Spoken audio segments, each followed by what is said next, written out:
But here's something that I designed for the incentive study. It's a little bit amateur compared to the ICDAS tool that was developed afterwards, but this was my first attempt. The important thing is that the dentists had a drop-down code box, so they didn't have to memorize the codes. All they did was select the one that was appropriate. And so it was fairly foolproof that if there were mistakes made, there were genuine mistakes, and they weren't actually people misremembering codes. So that actually worked quite well. It's done on a tooth-by-tooth, surface-by-surface basis. But the epidemiological tool is so much sweeter, it's beautiful. You can collect information about the participants. This is how it looks on an iPad screen. I should point out, by the way, I get a lot of inquiries from the website about why the epidemiology tool won't work on people's iPhone. And it's not designed to go on an iPhone because the iPhone screen, even iPhone Plus, is probably too small. So it will only work on an iPad. And you can download it for free at the App Store. When you set your survey up, you decide which level of examination you're going to use. And this is how you say. You can tell the survey tool whether you want to include the root surfaces for coding. You can tell it whether you want the option to add a plus or a minus to record lesion activity. And I think that's a really nice thing in clinical practice and a very good communication tool with patients.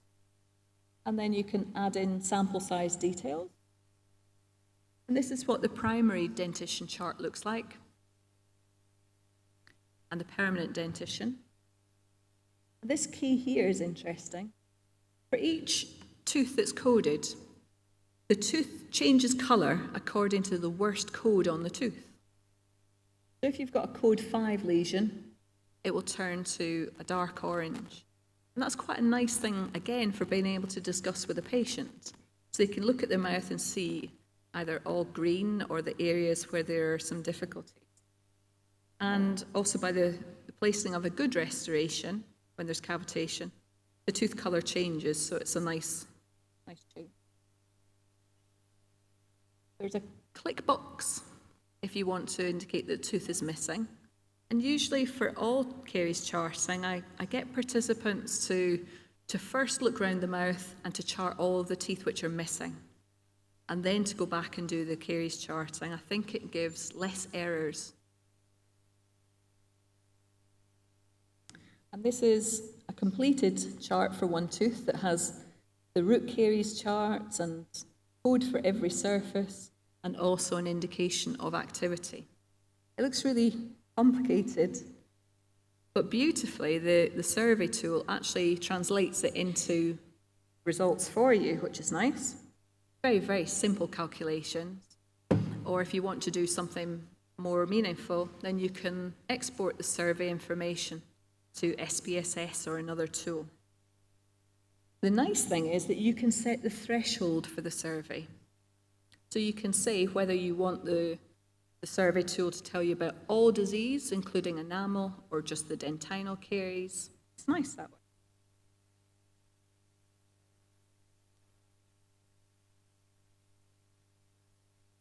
So given that most of us will be doing surveys using paper-based records, the one thing that I've learned from the two studies that are ongoing, the fiction study and the incentive study, is how important the data checking is as those forms are completed. So both of these studies are involving dentists in their own practice, and they send the forms back to us. In the incentive study that I showed you earlier, where 1/5 of them had fundamental errors that meant the forms were unbelievable, we simply checked, or I didn't check, somebody receiving the forms checked to see that everything was complete, that the teeth were circled and there were appropriate codes to their mind. For the fiction study, we're doing it much better.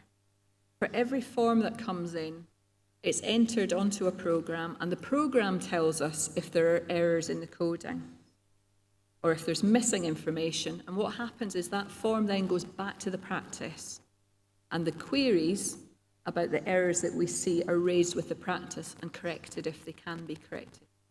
So the data quality is much better if you put that extra step in place.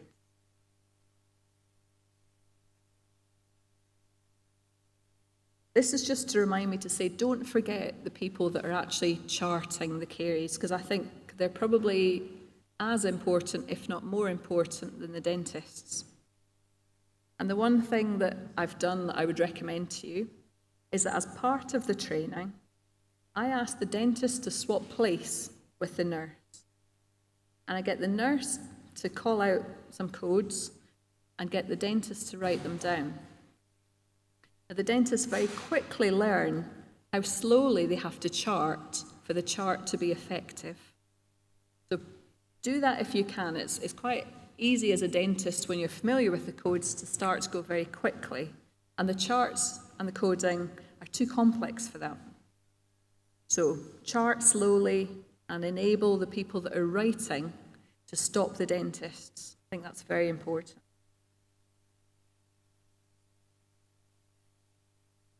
I think as well, we've used the e-learning program for ICDAS extensively, and it does really help. For every training that I do with ICDAS, I ask people to do the e-learning first. It takes 90 minutes, and it's not the best program in the world, but it's not bad. It's a good basic one. And the great news is that towards the end of this year, sometime soon I think, there will be a new version of the ICDAS e-learning tool available.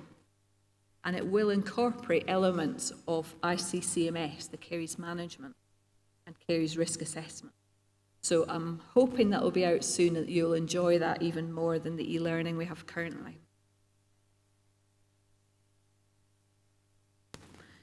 So these are some of the versions of e-learning that we've used. This is the one that's currently on the website on ICDAS. I do apologise because the photograph quality isn't good. And actually, can I use this opportunity to ask if any of you collect or have good clinical images of caries or sound teeth, any of you that are willing to donate them to the ICDAS Foundation for the learning resources that we create, I would be so grateful to receive anything. Particularly, I've been searching far and wide to get pictures of lesions that are wet and dry. They're quite hard to do, so anything that you can share with us will be gratefully received. For the EgoHead study that I mentioned involving the 9 different countries, I said we produced a separate e-learning. This was before the ICDAS one was available, and a paper-based version as well. So that was used to effectively cut down the time of face-to-face training. And my dental students at the moment, I'm really excited. I've got a little group of 12 of the students who are doing a randomised controlled trial just in our dental school of the different methods of teaching ICDAS. So we've got volunteers that are going to be randomised to either e-learning alone, e-learning plus some photographic face-to-face teaching with me, or e-learning, face-to-face teaching, and some work in the lab on extracted teeth. And we're doing that very soon to see what sort of confidence it gives the students and to see how good they are at diagnosing caries after each of these 3 different types of teaching. So I'll tell you about that another time, hopefully.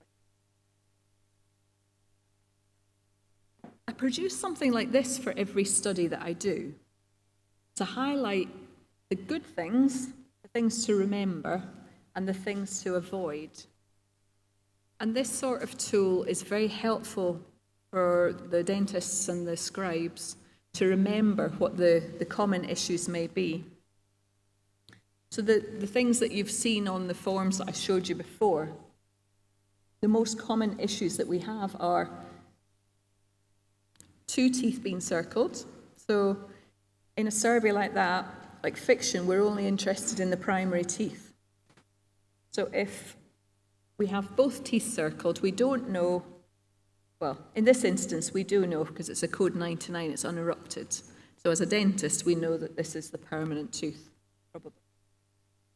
But when there's caries here, and we don't have a tooth indicated, such as here, we don't know which tooth is involved, so it makes the data meaningless.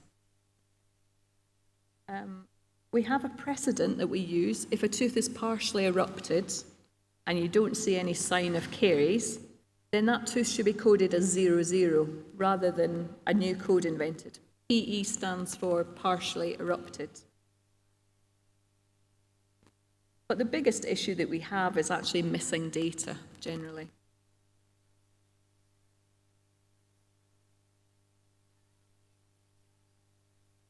So here's a difficult question, and I actually don't have an answer to it, but I'll share my thoughts with you. And that's calibration versus standardisation. On the ICDAS website, I receive queries weekly about what training people need to do to use ICDAS.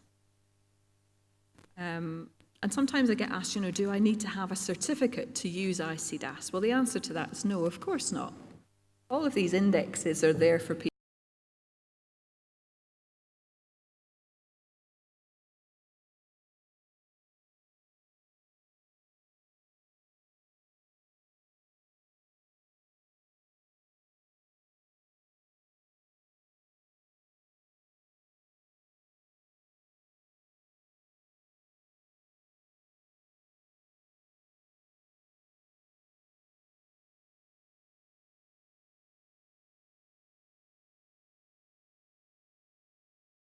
Everyone had a kappa of at least 0.8.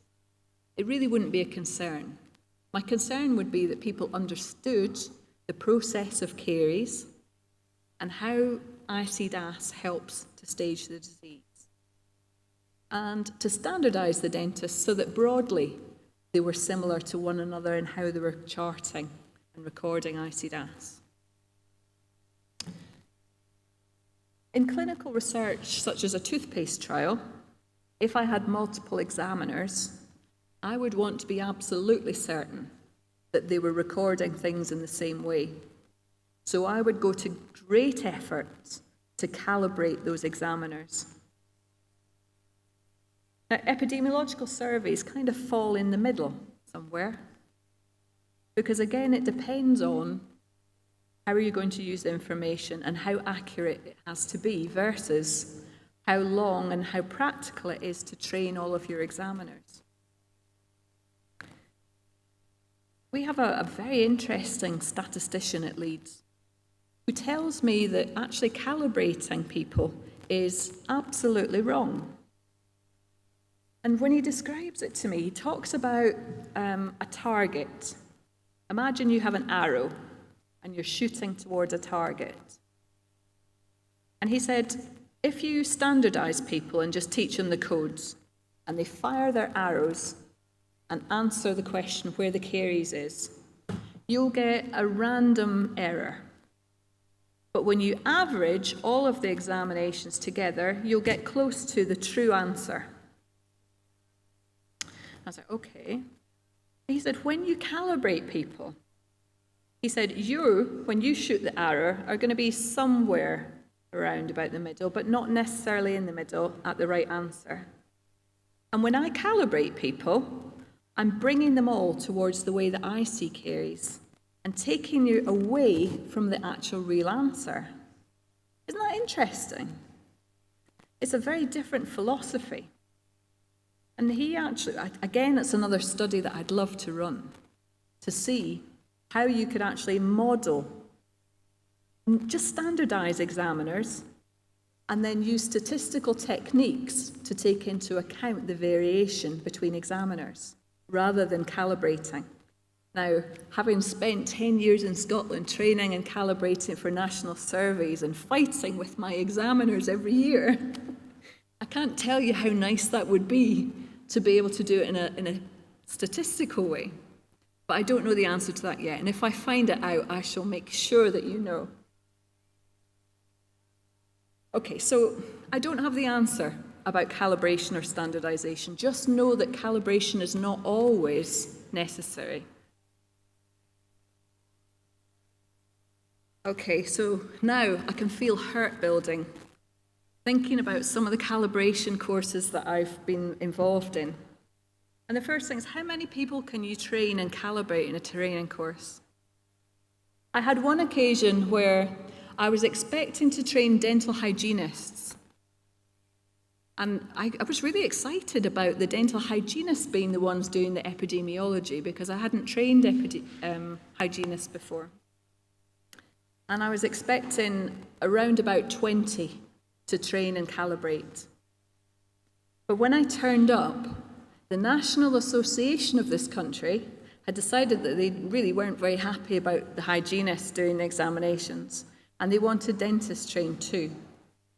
So when I turned up, there were 80 people who expected to be trained and calibrated, and it was just impossible. So we did a standardisation with the big group and took a smaller number through calibration. But any of you that have been involved in doing a calibration course will know that it's very hard work for the trainers to be able to see what everyone's doing and to give feedback. So I'll come to a method that I've brought in to help with that.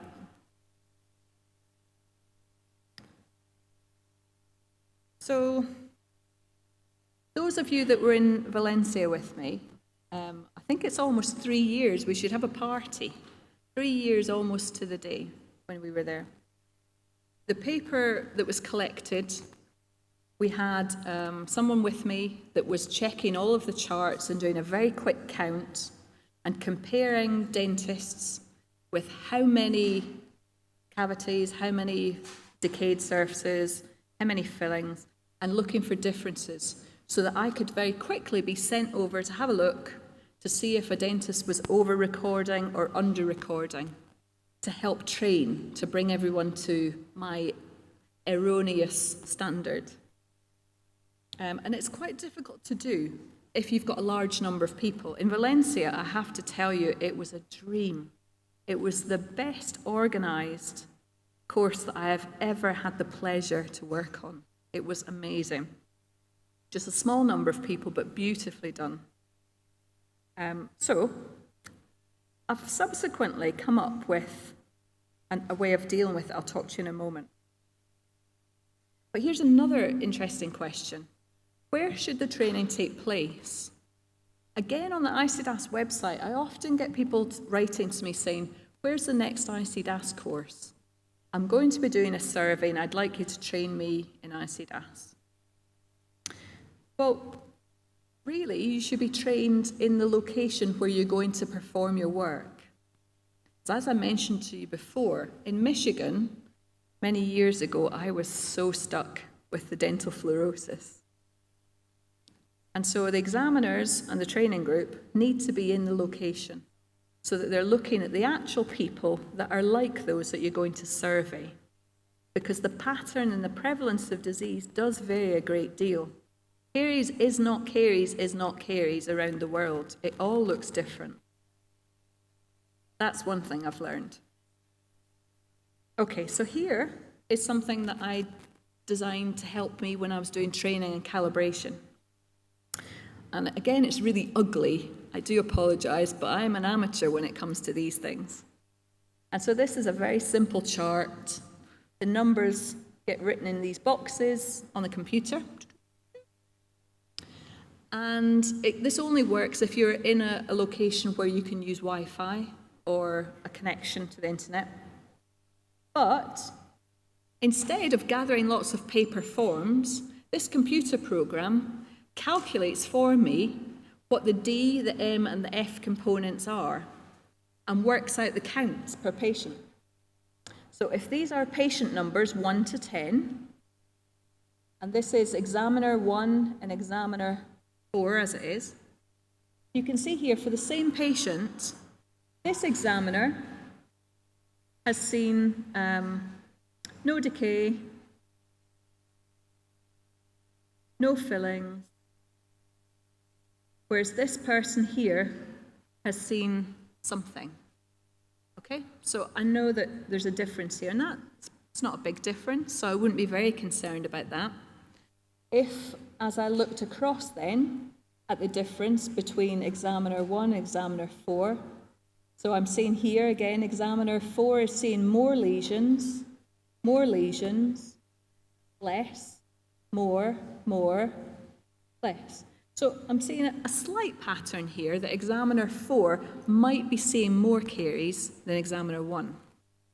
At this stage, I don't know if examiner 1 needs glasses or if examiner 4 is seeing things that aren't caries. So you can see with this program, I have a really immediate piece of information. So this has helped me a great deal in doing training and calibration. So I can very quickly see patterns in over or under reporting and go and examine patients and determine who's right and who's wrong, or who's like me and who's not like me, not right or wrong. Okay. So interpretation and reporting now of ICDAS. It's really important that when you're reporting that you tell people which version of ICDAS you've used. It's really most important for modified epidemiological ICDAS because that should only compare with itself. Now, in the literature, you'll come across ICDAS 1 and ICDAS 2. Again, it's a common question that I get asked on the website. Is what's the difference between 1 and 2? Well, 2 is the current version, and often now we just call it ICDAS. We tend not to even add the 2. But when ICDAS was first developed, the validation showed us that a code 4 and code 3 had a lot of overlap. Remember I mentioned that sometimes a 3 was worse than a 4 and a 4 was worse than a 3. And in ICDAS 1, the description of a code 3 was the hidden dentinal caries. So it was the shadows that was a code 3. And we thought that when the surface then started to break down and was a code 3 as it is now, enamel cavitation, that was worse than when it was covered over.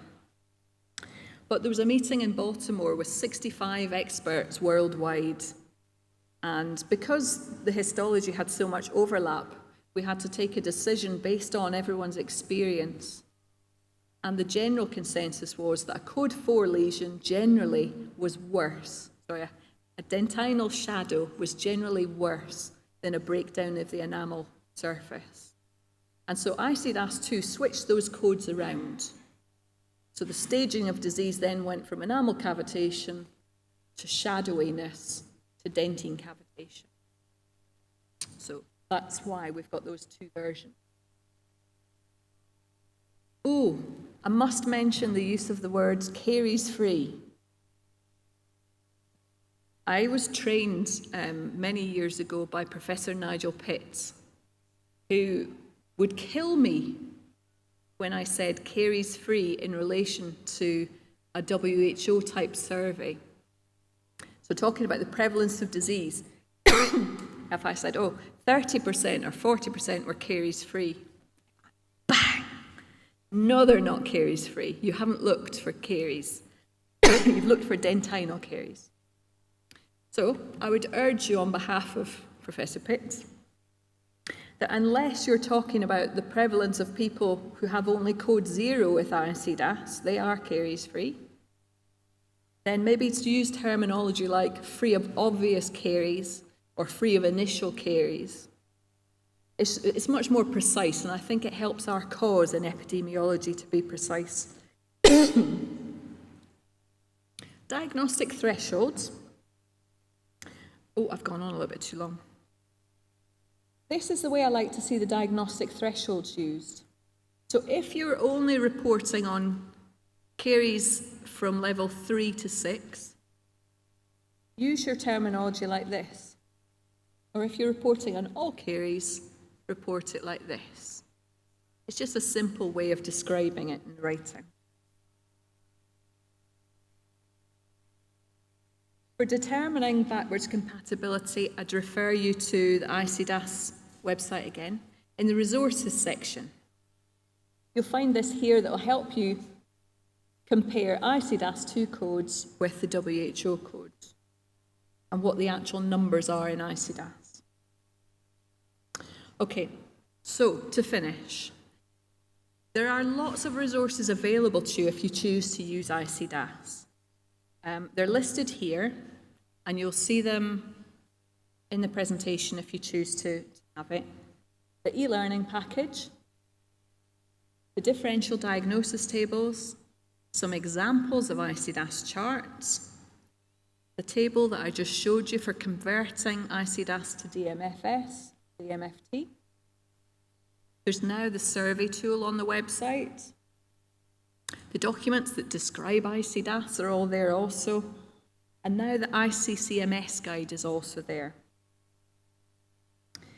So let me finish just with some photographs of the team in Valencia. You can see our conference leader here.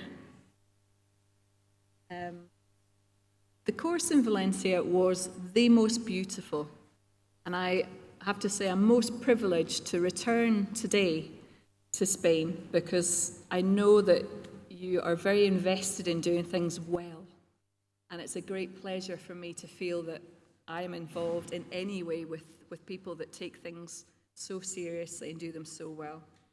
So thank you so much for your attention.